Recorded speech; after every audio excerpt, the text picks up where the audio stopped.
Hello guys, welcome back to my channel. Subscribe my channel. See, I'll be coming up with more interesting videos for the upcoming examination. And this is a video about a comeback strategy for the both group students as well as for the single group student. Okay, and now let's get into the video. Now discuss about a single group. Later I'll be discussing a both group also.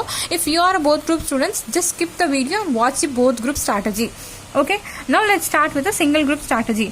And basically I generally gave that is the 10th November, that is common date, because 1 week post is result. So it is because of that where people used to get suffered, they get into depression after the results. They could not get and they could not accept the results what they have gotten. So it literally takes some time, extra time for them to come back and to study further for the examination. So I have given 10th November, it is a post 1 week results. Okay, so for the single group students, either you are a first group student, both group student, it doesn't matter. There were only 3 subjects, that is first or second group, and there were only 3 subjects, but basically it is a 4 subjects because of ITT and DT are separate together. And it is a biggest advantage, guys, comparing to the both group students, because you are having only 3 subjects, which is basically 4 subjects. And let's say if you are planning for 10th of November to 20th of November, let's say accounts or costing, because first group or second group, whichever that is you are, first group or second group, accounts or costing, entirely the 10 days is totally allocated for the single subject. Like that you can give for 21st to 30th of November for law or auditing, 1st of December to 10th of December for DT or FM, 11th to 20th for SM or IDT, 21st to 31st revision, MTP, RTP, previous year question, mock test paper, solvings and all you can do. If you are comfortable to do, and if you are comfortable to entirely allocate single subject for the 10 days, then you can go with this strategy. But when you are a student, that when you feel like, no, I could not study the entire single subject for the full 10 days, I need some mixed kind of combination, then you will be getting this kind of strategy. That is, set a target, like you have to complete at least 50% of the syllabus before the completion of the November month, and after the and that is in December, you have to do a 50%. Like that, set a target, guys. I don't here detailedly written that what you have to complete, what are the 50% of the syllabus that you have, and what are that. I didn't write, but one thing I'll be telling for the single group students also, just get into the both group students video also. There I'll be mentioning some sort of that is suggestion. Just follow it, guys. Okay. And this is where basically you are having a solid 50 days for your January 2026 examination. Now let's see the both group strategy.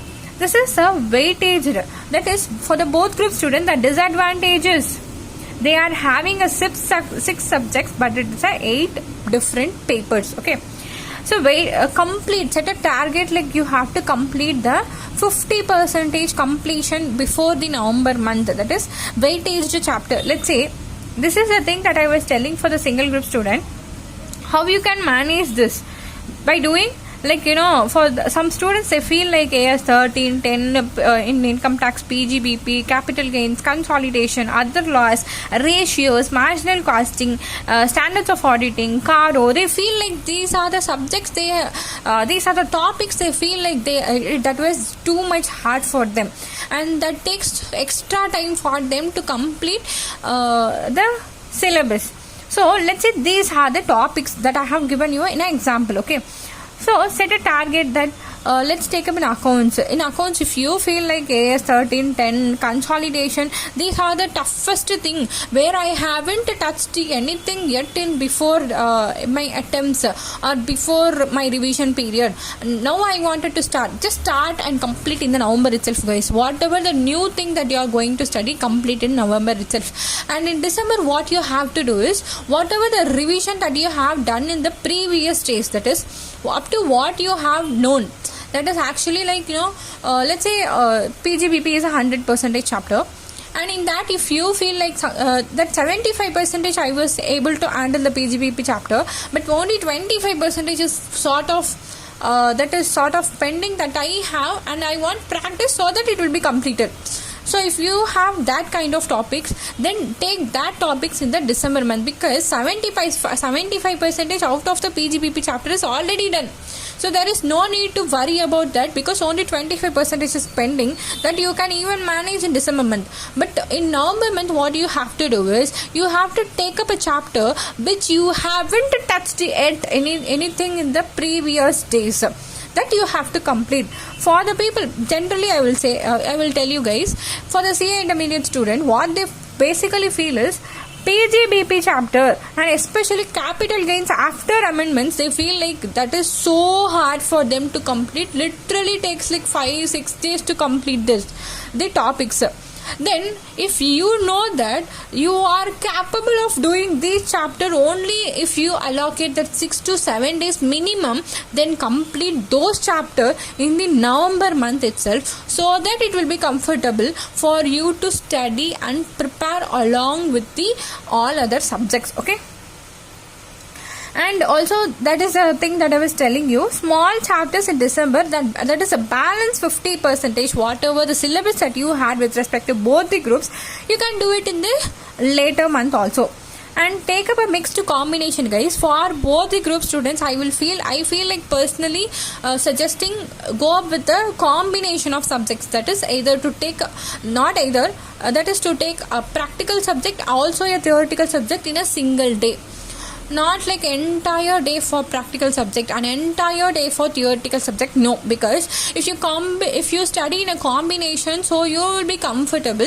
And also one more thing, guys, if you are not that much sure that you will be able to complete both the groups, then try to go with first group or second group very much thorough, and another group with a sum of confidence, so that it will be helping you in an aggregate. Okay. So like that, you have to study for the practical and theoretical paper. And one more, guys, the biggest success of every students, every field, in IAS exam, IPS exam, whatever the category is, the biggest mantra is if you study in a 3 a.m.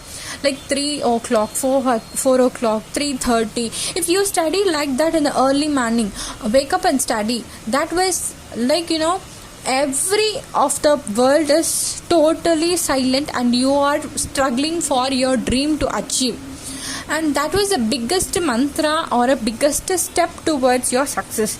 So guys, try waking up. Not if you are a night student also, if you are a night noon student also, try to sleep by 12 o'clock, guys. Try to sleep by 12 o'clock. Wake up again at 3:30 or 3 o'clock. Again study for 7 o'clock, 3 or 3:30 to 7 o'clock.